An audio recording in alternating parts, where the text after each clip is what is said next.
मियाज हार गलो लोग के भूख लग रहा है। चलो ठीक हो, चल चल चल कुछ जलपान चलो के खा व्यवस्था लिया। होई। हाँ भाई, नीचे वाला काम हो गईल। तू लोग आके बैठ गए लोग, बताओ तो। का कहो ये हलचल भाई, देखो कि छठ के पर्व आवत है, ये 2 दिन रह गईल है आ हमारा घरे छठ माई भूखल बा। आ देखो कि घरे से फोन आवता, मल्लिकावा का जानी जाए दी कि ना जाए दी, बड़ा डर लागता। रुको, अच्छा पूछत है। ए रवि भाई, मल्लिकावा से छुट्टी के बात कइला कि ना?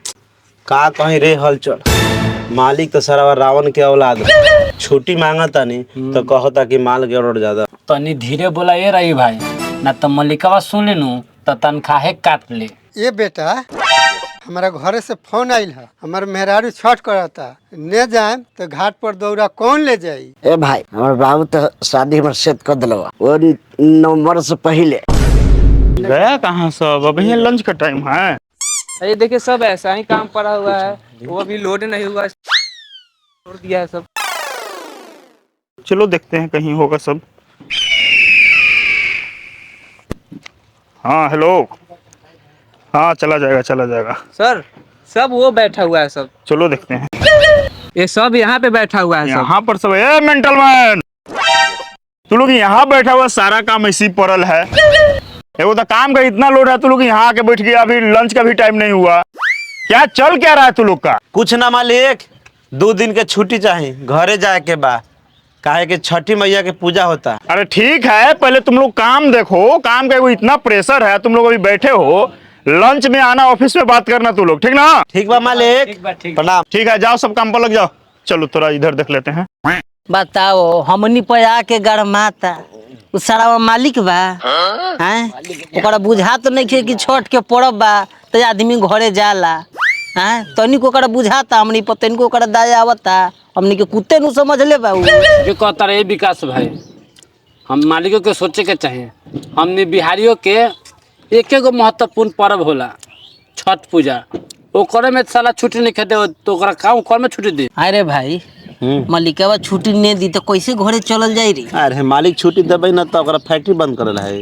अब देखो शायद ओकरा उहे मंजूर हो। देखो ठीक बा भाई, लोग चल जाओ, मालिक से बात कर जाओ। चल ठीक बा, हे यदि सारा टिफिन सरिया ले, आई एक जगह कर ले। चल चल चल, ओकरा सोचे बात विचार होई का करी। ओकरा फैक्ट्री रखे के मन बा कि बंद करवाए के मन बा, ओकरा से पूछल जाई। चल ए सब उठाओ रे, सामान उठाओ, चल रे चल रे चल।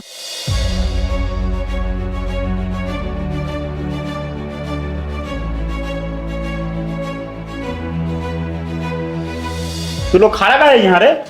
पगार उगार बढ़ाना है का? ना मालिक, छठ के छुट्टी चाहिए। ये कौन देता है रे? देवता ना मालिक, देवी है छठी मैया। उहे जौन घाट पर अर्घ देवल जाला, उगते सूरज के और डूबते ही सूरज के। और मालिक उ दिन ठेकुआ पूरी नारियल सेव से पूजा होखला मालिक। चलो जाओ जाओ, छुट्टी नहीं मिलेगा तुम लोग, जाओ। सुनी न मालिक, बहुत साल भर पर हमने के बहुत महत्वपूर्ण पर्व है, तनी विचार करी ना। एक बार सर बोले तो नहीं सुनाई दे रहा है। तुम लोगों को काम करना है कि नहीं? जाओ जल्दी काम करो, काम का प्रेशर है, ऊपर से अधिक करो, जाओ। जाए ठीक बा मालिक। ठीक बा मालिक, जाता नहीं जा। देख भाई, मालिक के छुट्टी नहीं देबो, का करे के अब? हमारा तब एक को बात समझ में आवत हो भाई, हड़ताल करल जाओ। हड़ताल करबे आ कहीं भाठाओं में से भगा दी तो का करबे? सुना सा, अब एक गो रास्ता हो सके, का मन फरार। छोड़ दे के तो चल दे, मैं सोचे के काथी बा, बड़ा बढ़िया छठ के पर्व है बा, आ देवे के छुट्टी कहते नहीं खे, इससे अच्छा बा कि अपन फरार हो जाइल जाई। आज सुना सा, आज शाम के सब कपड़ा पैक कर लिया सा, चल ओकरा खातिर जोर नहीं खे, प्लान बन गइल और बस चुपचाप खाली भागे के बा। चल हम जैसा तोनी में मर्जी हो हमारा मर्जी। चल कोई जोन देखल जाई बाद में। ए मैनेजर जी सर।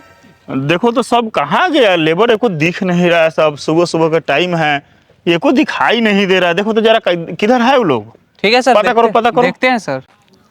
विकास, हलचल, विष्णु, रामजी, अरे कहाँ गया सब? मालिक कब से खोज रहे हैं। अरे कोई मिला उधर? नहीं सर, कोई दिख ही नहीं रही, पता नहीं कहाँ सब चला गया। गया सब कहाँ सवेरे सवेरे के टाइम में? पता नहीं सर। तब तक चलिए ना सर, ऑफिस में बैठिए, चाय उलाते हैं हम। चलो। सर ये क्या है? ये क्या है? देखें, मालिक जी हमने के गांव चल आइनी जा, छठ मनावे वापस, तब आइब जब छठ पूजा खत्म हो जाई। जय छठी मैया। इसीलिए कोई बिहारी को काम नहीं देता है। वो लोग जानता है कि बिहारी कितना हो माना करेंगे तो भाग ही जाएगा, ठीक ना? इसी और यही कारण है कि हर एक स्टेट में बिहारी मार खाता है सब। ऐसा बात नहीं है सर, बिहारी सब कुछ सह सकता है, लेकिन वो लोग का ये जो छठ महापर्व है ना, अच्छा। दिवाली में, होली में, ये सब में कुछ में घर नहीं जाएगा। लेकिन पता नहीं छठ पूजा में ऐसा क्या है कि वो लोग पूरा बिहार से इकट्ठा हो जाता है छठ पूजा के लिए, करने के लिए। इतना मतलब बड़ा पर्व है। बिहार के लिए बहुत महान पर्व है वो। जय हो छठी मैया। जय।